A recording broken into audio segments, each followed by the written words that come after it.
ከ2000 በላይ በልዩ ሁኔታ ያሰለጠኑትን ኮማንዶ በአደባባይ ያስመረቁ ያፋብን ኃይሎች። ይሄ ነው ለህዝቡ የዚህ ሰሞን መነጋገሪያ። ይሄን ተከትሎ ብስጭት ውስጥ ንዴት ውስጥ እያለ ነገሮች ሁሉ አልሳካ ብሎ የባዕዴን ሰዎችንም እድላችሁ ሁሉ ዛርጋቸዋል እየተባሉ ባሉበት እንደው ሰራዊቱ ይመለስልን ስላሉ በሰራዊት ተከቦም ያው እዚህ ቦታ ምርጫ ተካሄደ ከለ ያለፈ ለማለት ነው እየሞከሩ ያሉት። አሁን ያፋብህን የተለየ መግለጫና ማስጠንቀቂያ መጣ። መግለጫና ማስጠንቀቂያው የአብይ አህመድ አገዛዝ የዲሞክራሲ ሽታ የሚባል የሌለው ነው፣ ጉንብድና ውስጥ ያለ ሰራዊት ነው የሚመሩት፣ ምን ያህል የአማራ ህዝብ ላይ ፍጅት እየፈጸሙ እንደሆነ የሚያሳይ ነው። በዚህ በኩል የሚፈጀውን ህዝብ ምንድነው? እንዴት ከአብይ ጋር ደሞዝ ለመብላት ተብሎ ሄዶ ይቆማል ሰው? ብልጽግና የሚባለው ቡድን ሽመልስ አብዲሳ ምን ብሎ ተናግሯል? እኛ ግሪን ላይት ያልሰጠ ነው ወይም ያልፈቀድንለትና እኛ ያልሾም ነው የትኛውም ክልል መሪ ሊሆን አይችልም ከዚህ በኋላ አለ። አብይ አህመድ ደግሞ ይሄንን ለኦህዴድ የሰራ ነው በቃ ኢህአዴግን ቲፒኤልኤፍ ተጠቅሞበታል አሉ። በግልጽ እኮ ነው፣ ተደብቆ አይደለም እኮ በአደባባይ የኛ ነው ያሉት እኮ። የአባ ገዳ ፓርቲ ነው አይደል ያሉት? ይሄ በአደባባይ ነው ያሉት። የኦህዴድ ተወካዮች አማራ ክልል ላይ ስንት ተወካይ ነው ያለው ማለት ነው? ፌዴራል ፖሊስ ሆኖ ይመጣል፣ መከላከያ ሆኖ ይመጣል፣ ክምር ያቃጥላል፣ እናቶችን ይደፍራል፣ ህፃናትን ይደፍራል፣ ሰብል ያቃጥላል፣ ንብረት ያወድማል። ይሄንም ያደርገው እንደገና ያው ኃይል ምርጫ ልመረጥ ነው የሚል ደሞ ጫወታ መጥቼ ልጫወት እያለ ነው የሚገልህ ኃይል ራሱ ተመሳሳይ ያው ኃይል እኮ ነው እየመጣ ያለው። አገኘው ተሻገር ነው የሚመጣው አይደል? ተመስገን ጥሩ ነው አይደል? ከዛ የነሱ ካድሬዎች ናቸው ምን እያደረጉ ያሉት?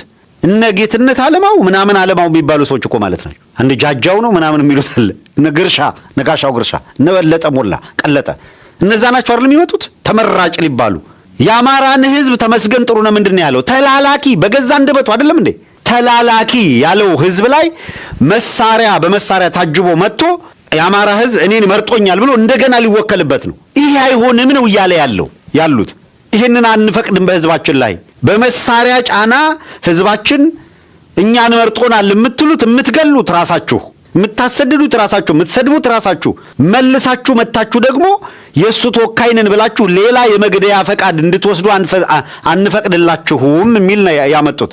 ይሄንን እነ ቡቺ እና ሌሎቹ ከዲሞክራሲ አጌንስት የመቆም ዲሞክራሲ ሲሪየስሊ አብይ አህመድን አብይ ራሱ መድረኩ ላይ ሆኖ አብይን የምትሉ እጅ አውጡ፣ የምትደግፉ የምትቃወሙ ተመራጩ እሱ አስመራጩ እሱ እንዴ!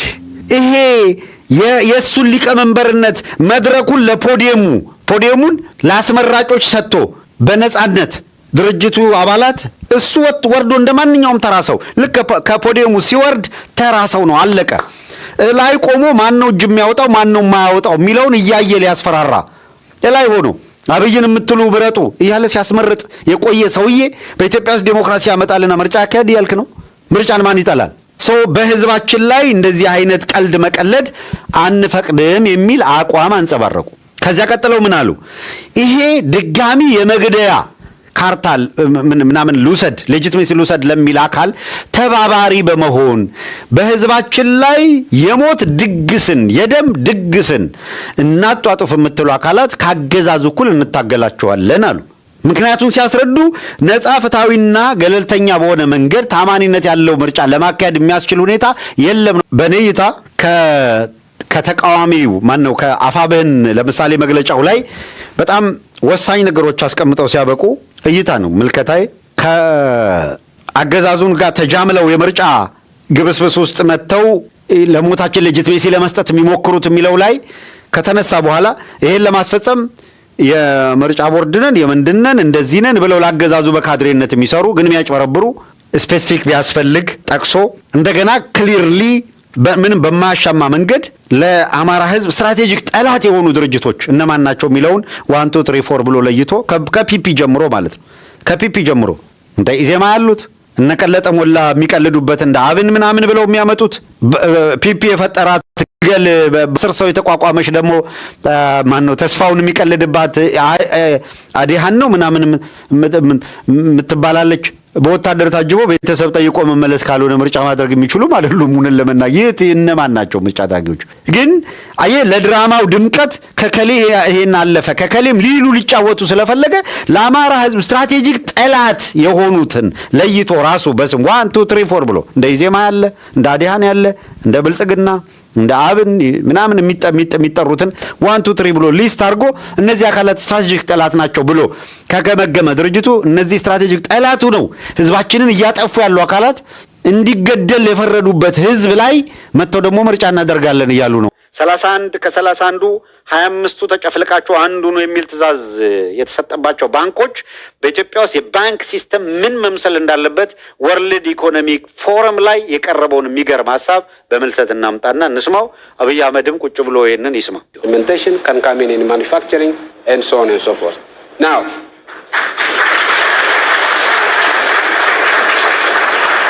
two issues you raised, telecommunications and finance.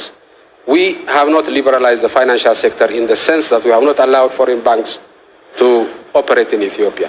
Why?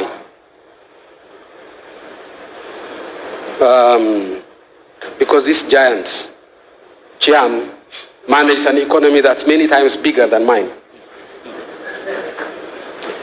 These giants can wreck a giant economy such as that of the United Kingdom. Ours is a flimsy boat. They come in, they use instruments that we cannot control, that in most instances we don't even understand. The best of us don't even understand. How are we going to regulate them? How are we going to regulate these people? It's not possible. We don't have the capacity now. So what did we do? We allow the private sector in Ethiopia, which is not that, not infinitely more complex than the public sector, and therefore could easily be monitored and regulated by the public sector. We allow the private banks to operate here, so we have more than 10 private banks here, but not foreign banks. Is this going to be the permanent feature? No. As we grow, as we develop, and as we become more sophisticated in our regulatory capacity, of course we'll liberalize, but not now. And we have lost nothing because of this policy. Telecommunications. Ethiopia as a country, I think in per capita terms, is investing more in infrastructure than perhaps any other country in Africa, whether it's railways or power or telecommunication.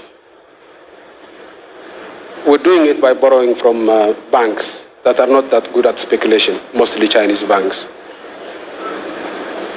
So we have the money, borrowing it, and we want telecommunication in every school, in every village, and we want it cheap, not at 30% discount rate, at 2%, 3% discount rate. That is why we have not yet opened up the telecommunication sector to public, to private investment. Is that going to be the permanent future? No. Once the market failure there is overcome, we move out. There were times when we owned breweries in this country. Now we are privatizing all of our breweries because that's not our business. The private sector can do it excellent and can do an excellent job. We used to own, and we still own some textiles. The only textile factories we own are the ones that we could not privatize because they are not making profit. But we want to privatize this. So it's not, our policy is not designed to keep the private sector at bay. We know that's a dead end. Without the private sector, there is no development. What our policy is based on is make sure that the public sector plays its role so that we will have Asia-type growth. What do I mean by Asia-type growth? Fast, but not just fast, equitable. Both fast and equitable growth. You cannot have fast and equitable growth without a clear division of labor and partnership between the private sector and the public sector. አሁን አብይን አንደኛ የእውነት ለመናገር ዝም ብሎ አንዷን ሴንቴንስ በፊቱ ቴሌፖርተር ሳያስቀምጥ አንድ ሴንቴንስ ቋንቋውም ችግር ነው። የቋንቋ ጉዳይ ብቻ ሳይሆን ሐሳቡን ይህንን ጥልቅ ሀሳብ አሁን አብይን ቁጭ አድርገህ እንዴት ምልህ እየተተነተነ እያንዳንዷ ላይን ባላይን እየተነገረ እንደ ትምህርት ቤት አጥንቶ ምናልባት ከ2 ዓመት በኋላ ከዓመት በኋላ በዚህ ጉዳይ ላይ ሀሳብ ስጥ ሊባል የሚችል ነው እንጂ አብይ አሁን ስለ ሀገር ኢኮኖሚ አውራ ልትለው አትችልም። የአብይ አሉ የሚባሉ ወሳኝ የኢኮኖሚ ንግግሮቹ ምንድን ነው? እንደምታስታውሱት ማት የምን እንደሆነ የማይታወቅ ቅጠላቅጠል ይዞ መጥቶ ይሄንን ቅጠላቅጠል እንደዚህ ረሃብ አለ አሁን ትንሽ ገንፈል ልታረጉትና ትንሽ ጨው ጠብ አድርጋችሁ ምርጥ ኮርስ ነው ለራታችሁ ትበሉታላችሁ። በቃ that's አብይ ኢኮኖሚ። የኑሮ ውድነት አለ ምናምን ምን ችግር አለ? እንጀራ መብላት ግዴታ እኮ አይደለም። ስንዴ ካለ ዳቦ ተጋግሮ ትንሽ አቮካዶ ተደርጎ በሙዝ በዳቦ ምናምን ይላል። አይገናኝም እኮ አቮካዶና ሙዝ የት አግኝቶ ነው ሰው? እንኳን አቮካዶና ሙዝ አንድ ዳቦ ከየት ያምጣ? የቸገረው የሀገሪቷ የኢኮኖሚ ሲስተም ኮላፕስ አድርጓል። ማክሮ ኢኮኖሚው አፈር ድሜ በልቷል። ይሄ የኢኮኖሚ ስርዓት እንዴት ይሻሻላል? አንኤምፕሎይመንቱ በዛ፣ ኑሮ ውድነት ኢንፍሌሽኑ በጣም ካቅም በላይ ሆነ እየተባለ ለሚቀርብለት ቅጠላቅጠል ብሉ የሚል መግለጫ የሚሰጥ ሙዝና ዳቦ ብሉ ይላል። ከየት መጥቶ ነው ሙዝና ዳቦ? በጸሎት ከሰማይ ያወርዱት? ከየትኛው ሱቅ ነው ሙዝና ዳቦ ገዝቶ መብላት የሚችለው? ማን አሁን ያዘዙትን ነው የሚያደርገው። የሆነ ዶላር እንሰጣለን ፕራይቬት ሴክተሩ እንደዚህ ያደርግ ሲባል ማድረግ ነው። የኢትዮጵያ ነዳጅና የኢነርጂ ባለስልጣን ጥብቅ የነዳጅ ማከፋፈያ መመሪያ የሚል አወጣ በዛሬው ዕለት። መመሪያው ላይ ምን ይላል? ካሁን በኋላ ነዳጅ የምታከፋፍሉት አለ ለነዳጅ አከፋፋዮች በሙሉ 1 ለጸጥታና ደህንነት ተቋማት፣ 2 የኢኮኖሚ ፋይዳ ያላቸው ቁልፍ የልማት ፕሮጀክቶች፣ 3 መሰረታዊ ፍጆታ አምራችና ኤክስፖርት አድራጊዎች፣ 4 ለሰፋፊ የእርሻ ልማት። ለእነዚህ ነው ነዳጅ የምታከፋፍሉታል። ስለዚህ ሌላው በሙሉ ገና በ2 ሳምንት ውስጥ ሌሎቹ ሀገር የነዳጅ ኖሯቸው ዋጋን የጨመረው፣ እኛ ጋር ደግሞ የኢትዮጵያ ሁኔታ ደግሞ ስታዩ አሁን ለምን እንዲሆነ ኢትዮጵያ ውስጥ እንደዚህ ምናምን ሌላ ቀረቱ አይደለም የምናነሳላችሁ ያገዛዙን እንዴት ያለ ነውረኛ ስርዓት እንደሆነ። የዛሬ 6 ዓመት አብይ አህመድ ደስ ይበላችሁ እልል በሉ ነዳጅ አገኘን ያለው። ኢትዮጵያ ከነገ ጀምረው ድፍድፍ ነዳጅ ማምረት ሙከራ እንደምትጀምር ጠቅላይ ሚኒስትር ዶክተር አብይ አህመድ ገለጹ። ጠቅላይ ሚኒስትሩ የቻይናው ፖሊሲ ጂኤል ኩባንያም በምስራቅ ኢትዮጵያ ሲያደርግ የቆየው የድፍድፍ ነዳጅና የተፈጥሮ ጋዝ ፍለጋ ውጤት ማስገኘቱንም ተናግረዋል። ነገ የምንጀምረው መስከረም የምንዘረጋውም የናቹራል ጋዝ ፓይፕላይን ሁለቱም 2 ጠቀሜታ አላቸው። በአንድ በኩል ወደ ሀገር ውስጥ የምናስገባውን የነዳጅ ፍላጎት በሀገር ውስጥ ምርት ማሟላት ከቻል ኢምፖርት ሰብስቲዩት ስለሚያደርጉ ለዚያ የምናወጣውን የውጭ ምንዛሪ እንድንቀንስ ያደርጋል።